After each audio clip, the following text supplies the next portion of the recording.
ನಮಸ್ಕಾರ ಸ್ನೇಹಿತರೆ, ಮೊದಲಿಗೆ ನಿಮಗೆಲ್ಲರಿಗೂ ನನ್ನ ಯೂಟ್ಯೂಬ್ ಚಾನಲ್ಗೆ ಸ್ವಾಗತ. ಈಗಾಗಲೇ IPL 2026ಕ್ಕೆ ನಮ್ಮ RCBಯ ರಿಲೇಟೆಡ್ ಕೆಲವು ತುಂಬ ದೊಡ್ಡ ಅಪ್ಡೇಟ್ಗಳು ಬರ್ತಾ ಇದೆ. ಹಾಗಾಗಿ ಫ್ರೆಂಡ್ಸ್, ಇವತ್ತಿನ ಈ ವಿಡಿಯೋದಲ್ಲಿ ನಾವು RCBಯ ಈ ಕೆಲವು ದೊಡ್ಡ ಅಪ್ಡೇಟ್ಸ್ಗಳ ಬಗ್ಗೆ ಮಾತಾಡಲಿಕ್ಕೆ ಇದ್ದೇವೆ. ಆದರೆ ಈ ವಿಡಿಯೋವನ್ನು ಶುರು ಮಾಡೋದಕ್ಕಿಂತ ಮುಂಚೆ ನೀವೇನಾದರೂ ಚಾನಲ್ಗೆ ಹೊಸಬರಾಗಿದ್ದರೆ ನೀವು ಬೇಗನೆ ಚಾನಲ್ ಸಬ್ಸ್ಕ್ರೈಬ್ ಮಾಡಿಕೊಂಡು ವಿಡಿಯೋವನ್ನು ಕೂಡ ಲೈಕ್ ಮಾಡಿ.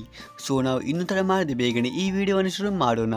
RCBಯ ಬಗ್ಗೆ ಬರುತ್ತಿರೋ ಮೊದಲ ಗುಡ್ ನ್ಯೂಸ್ ಏನಪ್ಪ ಅಂದರೆ, ನಮಗೆ ಈ ಬಾರಿ IPL ಅಲ್ಲಿ ಕೂಡ ಎಲ್ಲ RCBಯ ಹೋಮ್ ಪಂದ್ಯಗಳು ಚಿನ್ನಸ್ವಾಮಿ ಕ್ರೀಡಾಂಗಣದಲ್ಲೇ ನೋಡ್ಲಿಕ್ಕೆ ಸಿಗುತ್ತೆ. ಹೌದು, ಇವತ್ತಷ್ಟೇ ನಮ್ಮ RCB ತನ್ನ ಇನ್ಸ್ಟಾಗ್ರಾಮ್ ಪೇಜಲ್ಲಿ ಹೋಮ್ ಆಫ್ ಚಾಂಪಿಯನ್ಸ್ ಅಂತ ಒಂದು ಪೋಸ್ಟನ್ನು ಹಾಕಿದ್ದು, ಆ ಪೋಸ್ಟಲ್ಲಿ ನಮ್ಮ IPL ಮತ್ತು WPL ಟ್ರೋಫಿಯನ್ನು ಚಿನ್ನಸ್ವಾಮಿ ಕ್ರೀಡಾಂಗಣದ ಮೇಲೆ ಇಡಲಾಗಿದ್ದು, ಇದರಿಂದ ಒಂದು ಮಾತು ಕನ್ಫರ್ಮ್ ಆಗಿದೆ, ಈ ಬಾರಿ ಕೂಡ RCB ಎಲ್ಲ ಹೋಮ್ ಪಂದ್ಯಗಳು ಚಿನ್ನಸ್ವಾಮಿ ಕ್ರೀಡಾಂಗಣದಲ್ಲೇ ನೋಡ್ಲಿಕ್ಕೆ ಸಿಗುತ್ತೆ.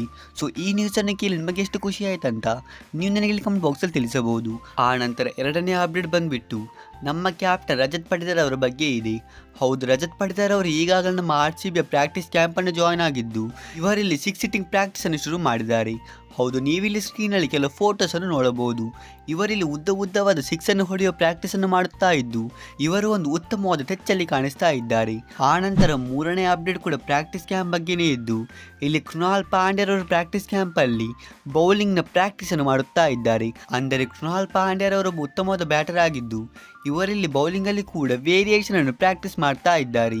ಹಾಗಾಗಿ ಈ ಬಾರಿ IPL ಅಲ್ಲಿ ನಮಗೆ ಕೃಣಾಲ್ ಪಾಂಡ್ಯರವರು ಒಬ್ಬ ಇಂಪ್ರೂವ್ಡ್ ಸ್ಪಿನ್ನರ್ ಆಗಿ ನೋಡಲಿಕ್ಕೆ ಸಿಗುವ ಸಾಧ್ಯತೆ ಇದೆ. ಆ ನಂತರ ನಾಲ್ಕನೇ ಅಪ್ಡೇಟ್ ಬಂದುಬಿಟ್ಟು ಸುಯಶ್ ಶರ್ಮಾರವರ ಬಗ್ಗೆ ಇದ್ದು, ನಮಗೆ ಈ ಬಾರಿಯ ಪ್ರಾಕ್ಟೀಸ್ ಕ್ಯಾಂಪಲ್ಲಿ ಸುಯಶ್ ಶರ್ಮಾರವರು ಒಂದು ಉತ್ತಮವಾದ ಫಾರ್ಮಲ್ಲಿ ಕಾಣಿಸ್ತಾ ಇಲ್ಲ.